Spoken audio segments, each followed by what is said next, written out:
over all of my camera equipment, just because I thought it would be tingly. I will not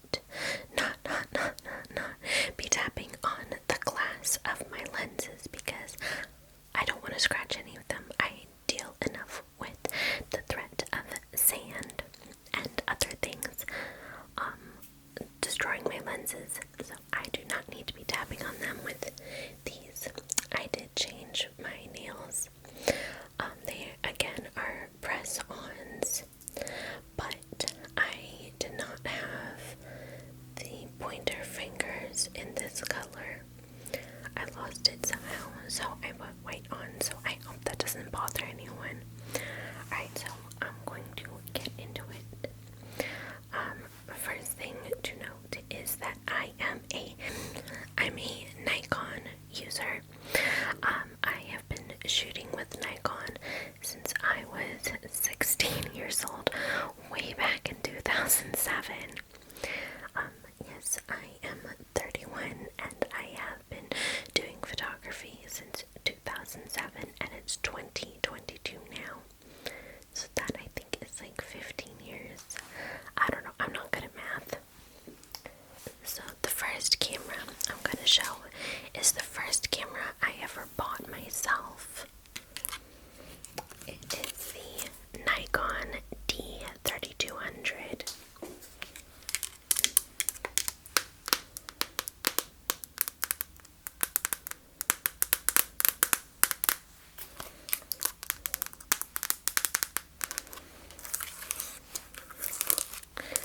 I got this camera for about like $700 in a Black Friday sale. It is a cropped sensor camera, and it is a very entry-level camera. I do suggest it for anybody who is getting started in photography, just because, like I said, it's entry-level. Let's see, do I have a battery in it? I do have the battery in it.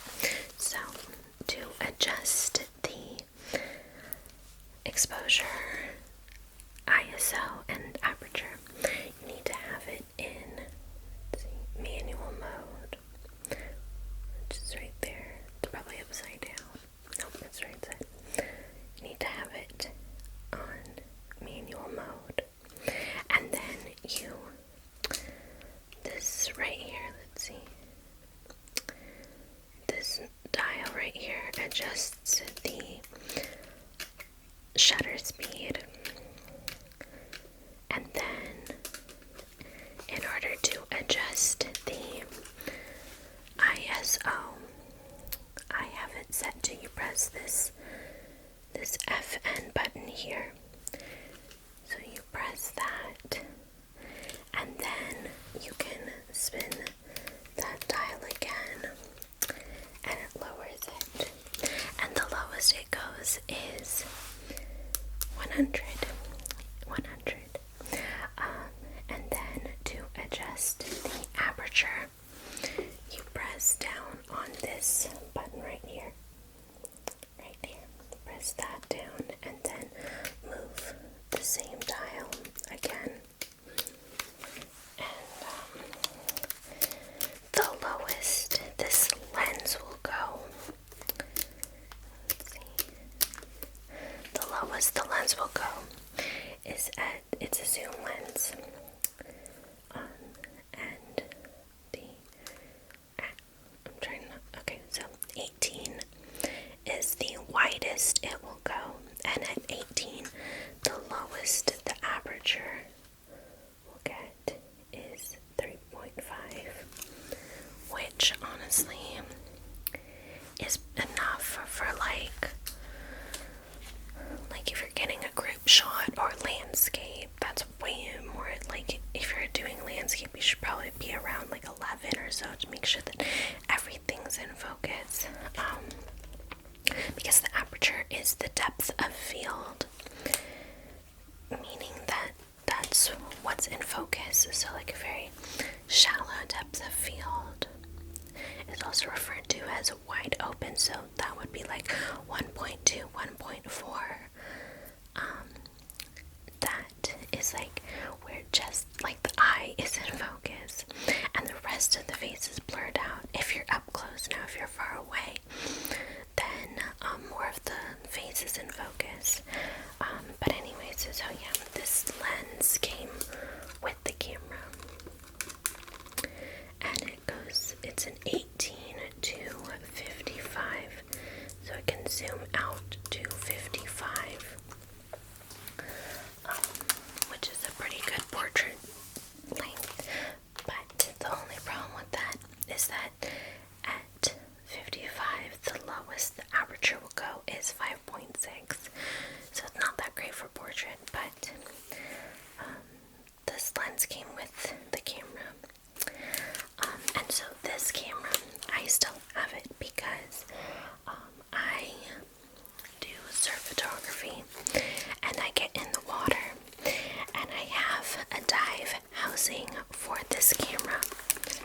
It's by Equiptment, and it was made specifically for this camera body. So all of the knobs and everything are for this camera. And I do like to shoot with this lens because I don't need a shallow depth of field when I'm out shooting surfers in the water. I just need this lens, and this lens fits in the housing really well when it's at like 24 to 35. It has a pop-up flash and everything. You can do automatic or manual focusing, and it has vibration reduction, which I never use. So all in all, it's a pretty good starter camera, and I've seen them on Facebook Marketplace for like $100 now.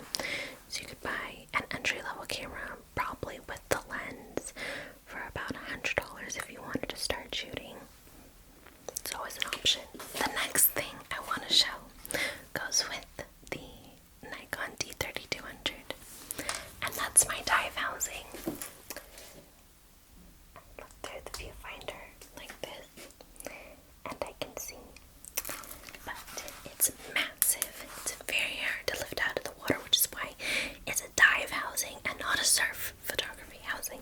But I got it off eBay back when my Nikon D3200 was my only camera, and so I'm still happy that I got it.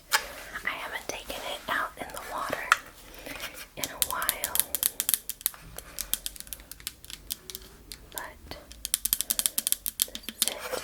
So how to get the camera in here is you pop open these latches, and these latches are actually, they pressure lock the housing. There's a ring inside here that seals the housing so no water can get in. And I don't know if you can see, but this right here is a little shelf that my camera sits on and actually screws onto there. And that way, if water does get in the housing, you can see it before it even touches the camera. And it has all of these little knobs here, knobs and dials, so that I can adjust my settings while I'm in the water.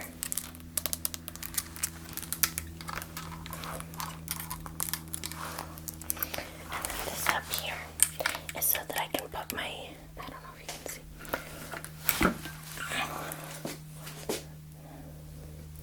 that right up there on top is so that I can put my GoPro on top of the camera and get some POV footage while I'm in the water. And this right here is the shutter.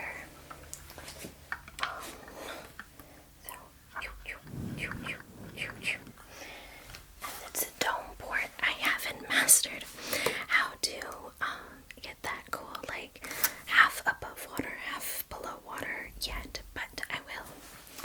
So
that's the Nikon Z9 flagship. They're called flagship cameras. So this was the flagship camera 15 years ago. So back when I started shooting, basically, this was like the camera that everyone, all the professionals wanted.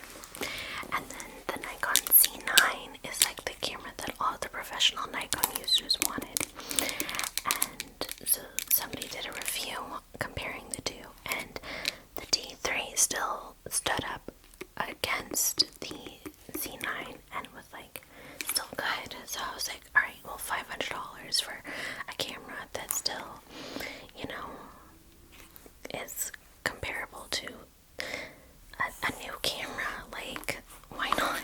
So I got it, and I do love this camera so much. It has a very like soft look to the images because it has a very low pixel count, I think is what it is. I can't remember exactly. I think it's like 12 or something versus 40, which is like the C7 or C9.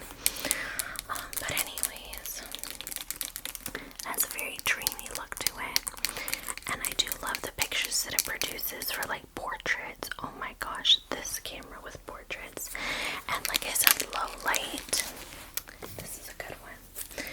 So honestly, like if you're trying to get into photography, look on Facebook Marketplace, look on eBay. You can find so many great deals for like cameras to just get you started.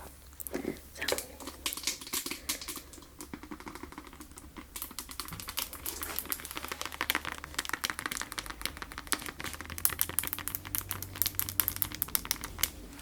this next camera is my newest camera, and I absolutely adore this camera. It has such crisp quality to the images, and then not only that, but when I have it on live view, like, you probably won't be able to see anything, but it tracks the face and it tracks the eyes, and it's mirrorless. So this is the Nikon Z7 II, I believe, Z7 II, and it tracks the face and everything, tracks the eyes of people and animals, and because it is mirrorless, like the adjustments that I make in the camera, I can see while I'm shooting, which has made like being able to down or decrease the time it takes for me to adjust my settings. Like, it takes me no time at all. This is the Z7, and it's the same with like all of the other Nikon things. You set it to manual,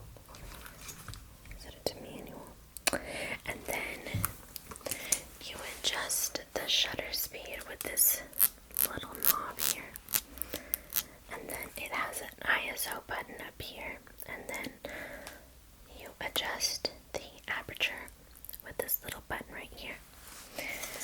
And let me just take the lens cap off. So you can adjust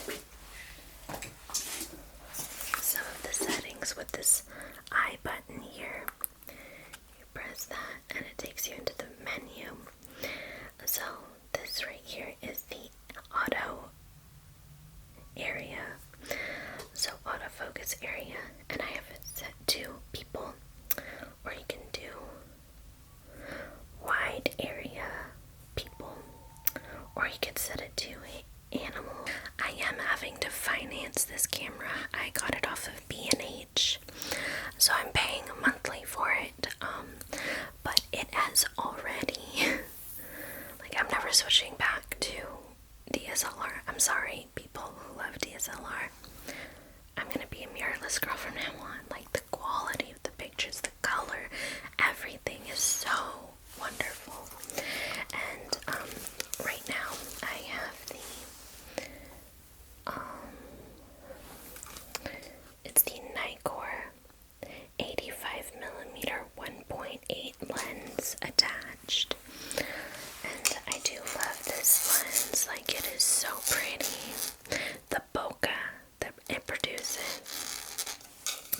just so gorgeous.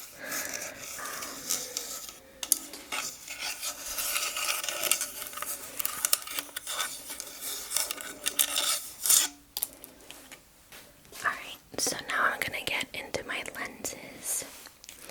So this is my Sigma 50mm 1.4 lens. This is a heavy lens. It is the first lens that I got that wasn't a kit lens, meaning it came with my camera.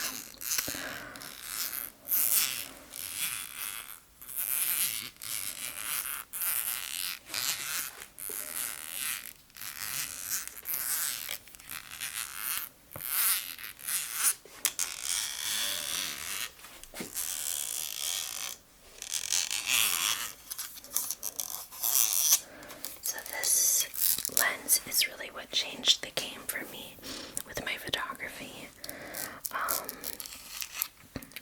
Like I said, my other lens, I couldn't really stop down to a lower aperture. I was stuck at like 3.5 being my lowest if I was zoomed all the way out. So when I got this lens, it changed the game for me. And the 50mm does hold a very special place in my heart. To me, it is the most versatile lens that I own. Because I don't have to be like too far away or too up close to my subject in order to get good shots. So yeah, it's the most versatile lens that I use. That I own. I mean, I shoot my family portraits with this lens. I do not feel the need to put a 35mm lens on my camera when I'm shooting families. 50 is good enough for me. So if you want to start photography, I highly suggest a 50mm 1.4 lens as your starting lens. This little guy right here is my adapter, so I can put my 50mm on my Z7. It does not always look like this. Like the lens usually just looks like this. Like when you buy it, it's just like this. So next up, we have the second lens that I ever purchased. It is the Sigma 35mm 1.4, and I got this lens because a lot of photographers that I was following on Instagram were like all about the 35mm, and while I do love it, it will never replace the 50 for me. But this lens I do use for indoors. This is my indoor lens because when you're inside, you don't have as much room to back up so this lens, you can be close to your subject without having to crop anything out. It's a great indoor lens, but I thought I was going to use it for like families and stuff, but no. Maybe if it was an extended family, because I do think I put this lens on for an extended family shoot that I did, but if it's a small family, 50. So I do recommend this lens for big families, events, or if you're doing anything inside. 35mm.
this is how I was able to get the dolphin picture that I was talking about in my last video. Was with this baby. I love this lens. It is the Nikkor 200 to 500 millimeter, and the lowest it stops down is 5.6, which is fine for what I needed.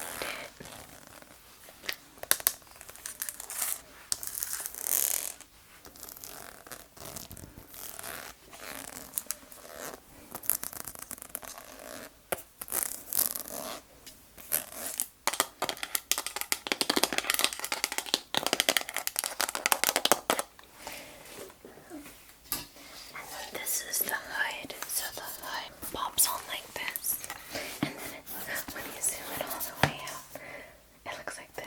So, let's see, put it on here. It's huge. Next up is my flash. This is my Godox V862 flash.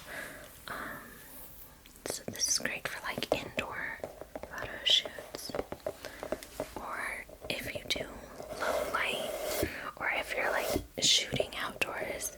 So this is great, like if you want to do like indoor photo shoots and you need a flash, or if you're doing an outdoor photo shoot and the light gets low and you want those like really aesthetic looking shots, then a flash is great. You can tilt it to point directly.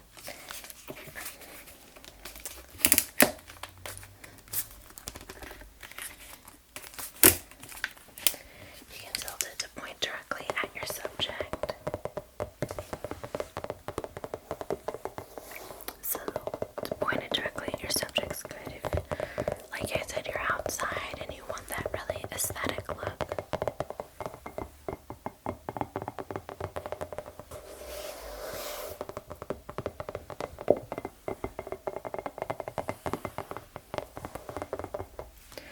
Or you can point it up at the ceiling if you're inside so that it bounces off the ceiling, or you can point it at a wall to bounce the light off the wall that way, or bounce it off this wall here. But it has all the settings on the back here, and you can use this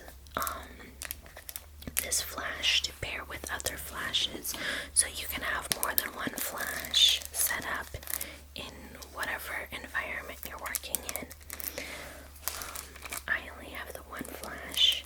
It's all I need right now, but maybe one day I will branch out and get another one, because it would be cool to like have a flash behind someone and a flash in front, or like to the side and like set it off.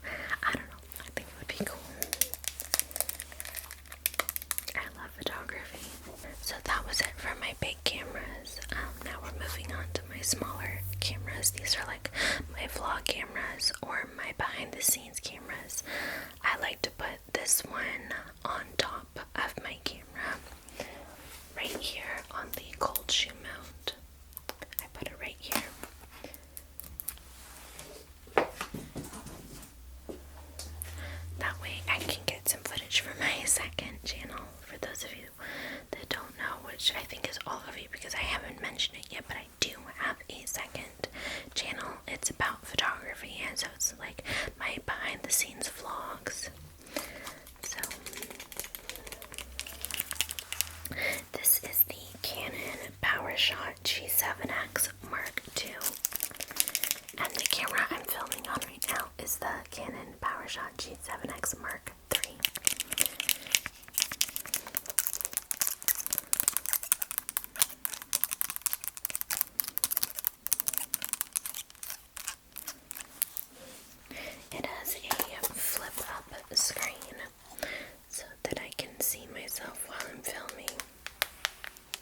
on my chest like this, and then I can record what I'm seeing, which I think, I know I can wear like the head thing, but I try to be as inconspicuous as possible whenever I'm out shooting.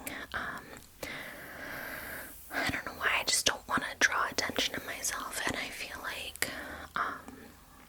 when I am wearing it like on my head, or if I have a big strap on my chest, then like, I don't know, I feel like I stand out too much. So this on the necklace makes me feel like a little less noticed, but I still need to work on getting the angle right, because I like it when you can see what I can see on my camera, but sometimes it gets cut off because I'm not holding my camera like in the right position, or this isn't angled correctly. But I do have a lens cover on this.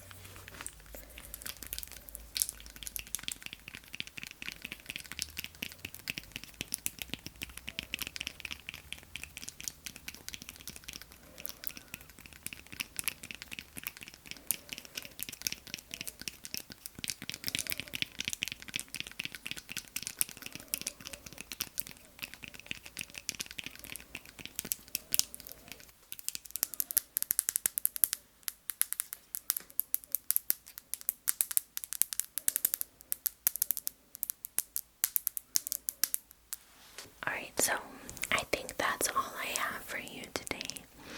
I hope that you guys were relaxed and were able to fall asleep, or just, decompress, de-stress, while I showed off the part of my life that I love so much, and I'm so happy to share with you guys.